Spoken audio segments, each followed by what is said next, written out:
This is Katya Woods. I'm with Melissa Haizlip, who is the producer of Soulman, which is wonderful. Like, I so love that. I'm a 70s baby. I was born in 1970, and I always say is if I could go back to a decade, I got the experiences a little bit, but I wasn't quite in the moment. I remember the music, the movies, naturally TV, all of that is fresh in my brain. But the epic moments in terms of culture and things like that, those are like bits and pieces. And going back, I always say if I could go back to a decade as an adult, it would be the 70s. Now, how did this project come to you, and how were you introduced to Ellis?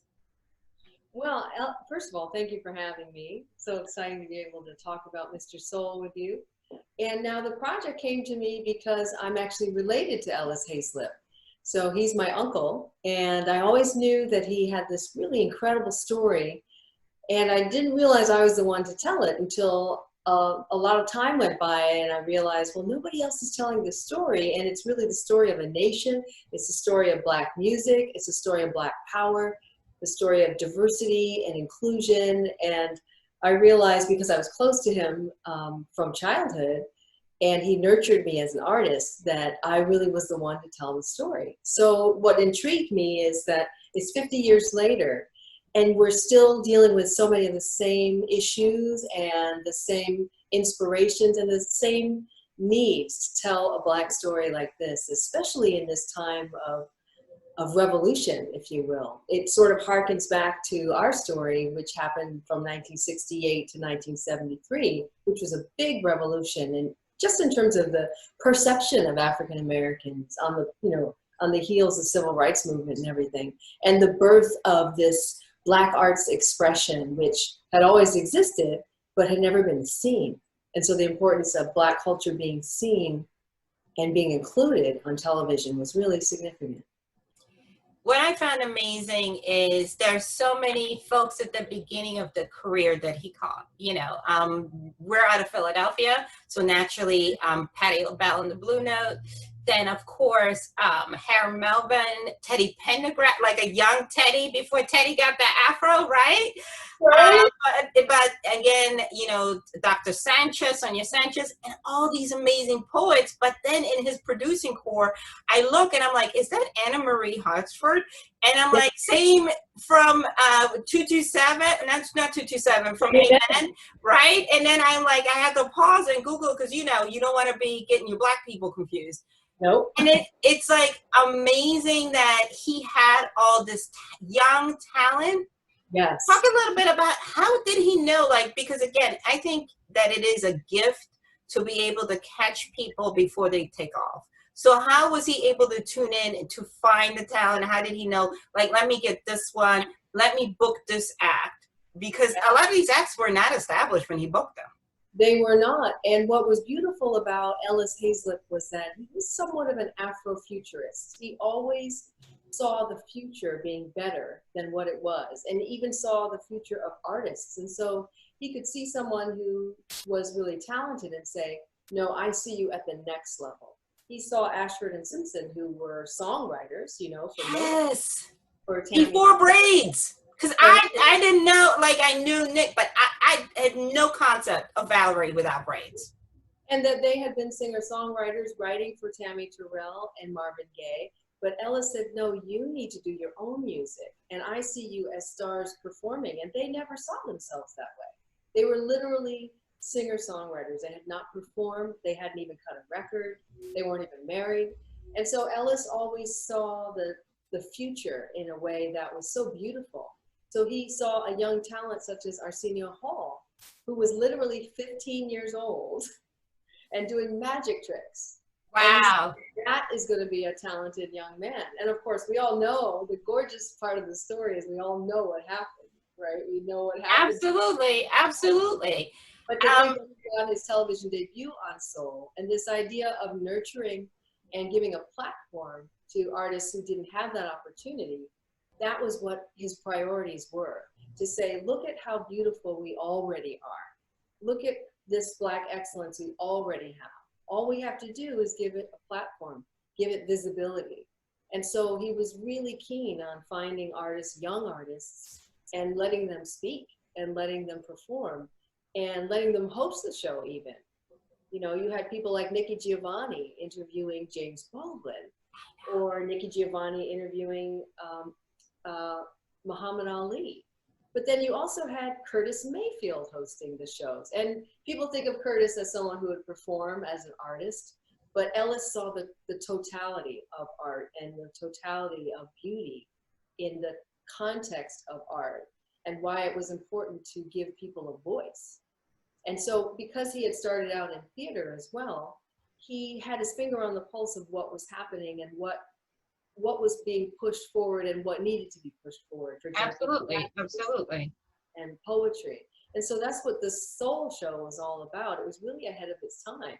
So it's exciting now that we're in this very digital era and we're all about images and artists doing their thing, to look back at this moment that was really the beginning of all of that. And that's what our film, Mr. Soul, is all about. I think that it's an education piece too, because I feel like in the 70s, although Black people were starting to be on TV, it was mostly in sitcom and then plugged into to dramas. But there wasn't a lot. I think a lot of people think that it was just Soul Train and didn't realize this piece of TV existed, because, you know, TV was still very regional. So what is it that you're hoping that people learn? Because, you know, again, unfortunately, as Black people, we're still piecing together our history, our lexicon, so to say. So we know about Soul Train. That story has been told. You know, we all have a Soul Train moment, but then there is this amazing program called Soul, and it's like this little secret that we all should know about. Why do you think? You think because it was more a regional show, or maybe because it was very unapologetically Black, and it was very honest. Like, he didn't censor anybody. That's right. He did not censor anybody, and it was very important to Ellis that vision of who we are as Black people was portrayed and curated by Black people, for Black people. So we were creating our own images and our own stories, and that sort of prescribed idea of what we should be was not a priority for him. His idea was, how do I push the culture forward, and how do I create an undiluted experience, which really is the Black experience. And so for Black people, that was fantastic. And for white people, that was amazing, because they hadn't had that kind of thing in their living rooms ever. And that was really very important to Ellis, to say, this is the new, you know, this is how culture and art, let me say that again. This is how art pushes culture, and culture makes change. And the perceptions of African Americans can change when you see the truth of who we are. And I think that's what's so relevant today, even now, as we're on the eve of a very heavy time of a turning point, if you will, it's like an inflection point in our racial identities, racial relationships, and it's very important that we look honestly at the past so that we can move forward for the future. And I think that honest depictions of Blackness and the fullness and the complexity is what needs to be understood, whether it's in the arts or politics or anything. And so Ellis said, let me take this opportunity to give you this full, unadulterated, unapologetic, that's probably the best way to put it, unapologetically Black. Yeah, but it's important though, because if you look at a group like Dead Poets, right? I think they have a very specific audience. And if you're not familiar with them, this is a wonderful introduction to them, because they have stayed on course. They have not wavered. They're older, but I don't want to say feisty, but they're still as active in their activism. They're, you know, if you go to see a show of theirs, I think groups like that are needed. What are you hoping that, because again, because of what was going on in the 70s, I'm a firm believer, and you can correct me if I'm wrong, that's why we got the music and the poetry and the literature that we got. Black people were coming out of the 60s getting their rights, and now they were like, we don't want to assimilate anymore. We just want to be ourselves, everything from fashion, definitely in our hair. I loved how they talked about the hairdresser and how she made sure that the afro was on point, you know, that's my thing, you know what I mean? And we're having discussions now about us being able to wear our hair naturally, which is insane, you know? But just what are you hoping that your film influences people to use this time? Because like you said, it's challenging to create art. What is your view on that? I think it is challenging to create art, and who knows what this post-pandemic will bring. But the beauty is, as much as as difficult as it is and tragic for many people, and we've lost so many lives, but this, and with the racial movements that are at hand, that sort of this on the eve of a great racial reckoning, I think that we have this opportunity for change. And I hope that this film will help people see that Black history is now, and that Black excellence is now, that we've always been excellent, and that it's a renewal of, it's really, I think of it as a love letter to Black culture, a love letter to Black love, Black strength, Black independence, Black intellect. And we really are a resilient people. We are survivalists, and we have to survive this right now, what we're going through. But we are also, you know, we survive with culture, and we survive with music, right? I feel like the music has gotten us through this pandemic with all the James Baldwin in the film, right? He said, yes. Nikki said to him, "How do we survive?" He said, "We don't need to learn how to survive. Our ancestors taught us how to survive." And that's right. When he said that, I was like, he's so true. Like, if we look at us, what we've overcome. I mean, I always say, not to say that we aren't dealing with things today, but if we can overcome that, there's really no stopping us if we stay the course. Also talk about your uncle being a proud out gay Black man, which is, you know, we're still having that discussion in our community where we are learning to be accepting of each other. Like when we say Black Lives Matter, we mean everybody, but not everybody means everybody. Talk about why that was so important to show it, because, you know, he presented himself as male, confident in his Blackness, in who he is as a person and how he viewed the world. Why was that important to you for people to see that there have been men that are out and this is not a new thing? It's just more accepting. Very important, and thank you for asking that, because Ellis was a very proud and out individual, and even at a time when that was very difficult, it was hard enough to be a Black man in society, let alone a Black gay man in society, in a culture that doesn't necessarily embrace that. But I think that Ellis knew that that gender and sexuality. I beg your pardon. Sorry, that was me. I thought I turned that off. I think that Ellis knew that gender and sexuality were fluid, and that everybody brought to the table, you know, we didn't have the same gender politics that we have now. And so it was much more subtle.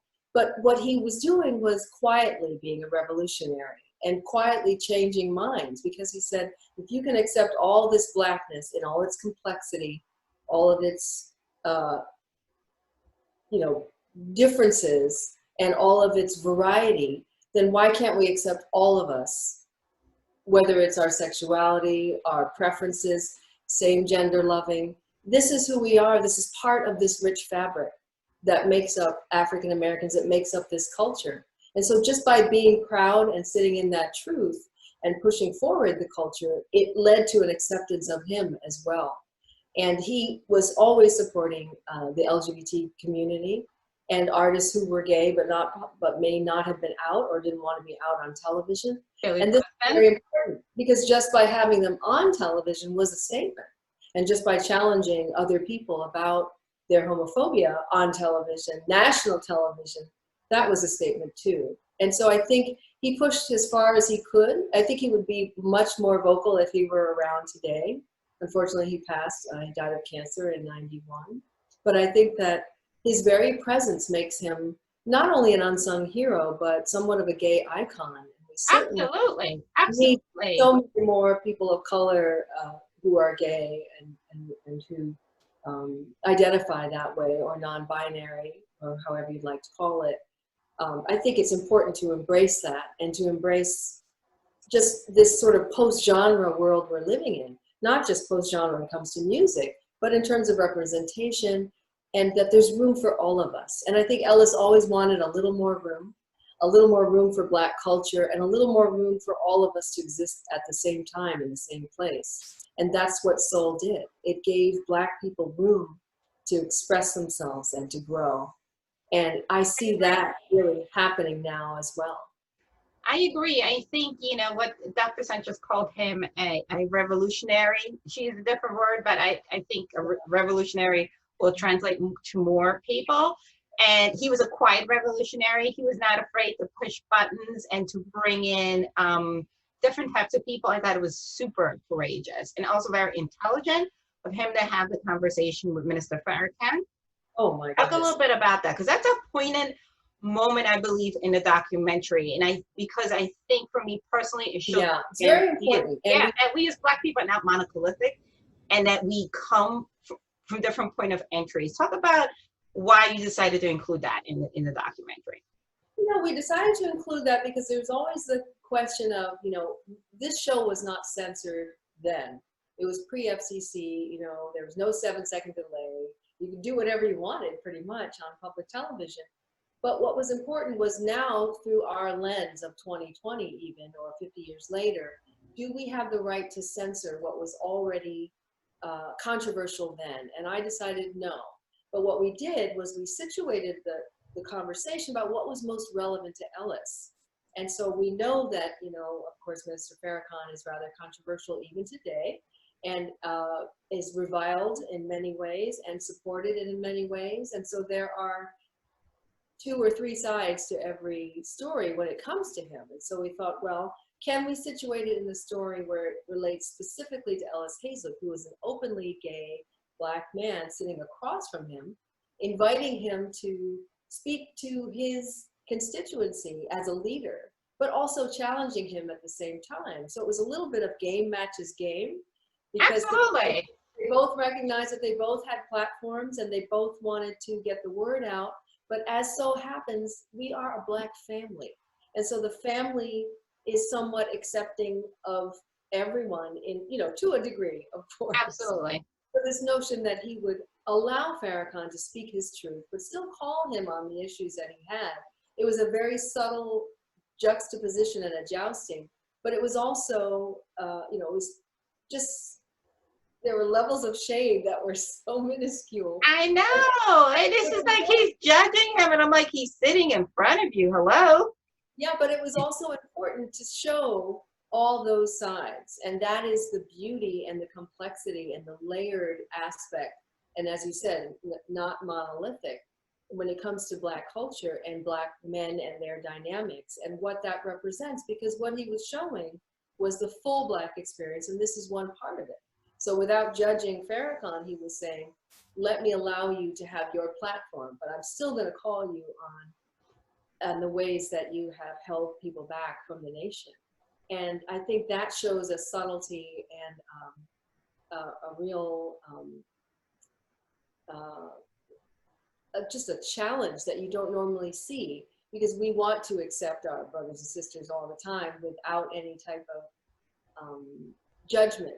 But at the same time, these shifts and these parameters and, you know, the politics exist. So that's why I left it in, because I thought it was important to show how much he was willing to push against the culture, but also support the culture at the same time and say, here we are in all of our complexity, in all of our confusion, and all of our polarities. But at the heart of it, we are still Black people trying to come together. And so let's represent all sides of that story. Last, I want to ask you one of my favorites, which is Nikki Giovanni, and I believe that conversation between her and James Baldwin, and I like the parts that you left in there, because the parts that get shown a lot is when they're having opposing views, but we don't see where, you know, naturally she was younger, he was older, different backgrounds, you know, she, again, different point of entries. But I also like how they weren't necessarily adversarial, just, you know, it was just a generational thing, but I like that you show the parts where they were speaking as writers, were speaking as, you know, what that's like to be a Black artist, you know. Very. And what made you decide to show that part versus the part where they're button heads, so to say? Well, you know, it was a really difficult decision. It's a 2-hour special of Nikki Giovanni and James Baldwin talking in 1971. It was taped in London, and it was taped for the Soul Show. And the conversation is spectacular. They go through all these cycles of somewhat like a mentor and a mentee, a young Black literary icon versus an older Black literary icon. Now, she was 25, he was 45. They were both in their prime, and they're both known for different things. And yet they're embracing each other and sparring with each other. And we decided it was really hard because we could have made a whole film about. Definitely. And what the part that has gone viral, thanks to Amanda Seales, is a clip that she posted last year, and then another clip she posted this year, in which Baldwin talks about the police. Those have become part of the lexicon now. We decided to talk about them as two literary icons because we thought it was just really important to show this conversation about Black literature, which isn't normally discussed, and up until that point hadn't been really recognized as, you know, for what it is. And so we thought, well, let's show that part and show that kind of dynamic. And also, it happened to be a part in the conversation where you can see them both thinking, and it really makes the hair stand up on my arm again. Yes, yes. You see them thinking and talking and engaging, and the subtleties of that conversation are just spectacular. And a lot of it was left on the cutting room floor, but I encourage everyone to go watch it. You can actually watch it. It's on Amazon Prime right now, about, I think, 10 or 15 episodes of Soul, and you can also see it on Shout Factory. Nice. So when I think about our show, our film Soul, Mr. Soul is like the gateway drug to Soul because there's so much in that archive. There were 130 shows, and each one was an hour long, with the exception of the James Baldwin and Giovanni. So you can imagine how hard it was for us to make these decisions. But for us, it was about how does that link back to Ellis and the story we're telling of not just Soul, but what was happening in the nation. Absolutely. Tell everybody, because everybody needs to see it, not just Black people, because I don't like when people think, yes, it is unapologetically Black. It celebrates Black culture, Black people, and Ellis is an icon that needs to be lifted up, and more of us need to know about him. But it's a film for everybody. Tell them how they can get access in our new normal. Yes, it is definitely a film for everyone, and it's, Black history is American history, and really Black history is now and American history is now, and we're going through so many changes that this is a great way to look at the past so we can leap forward. And so we're very excited to be releasing the film in the virtual cinema space on August 28th. So if you check our website, mrsoulmovie.com,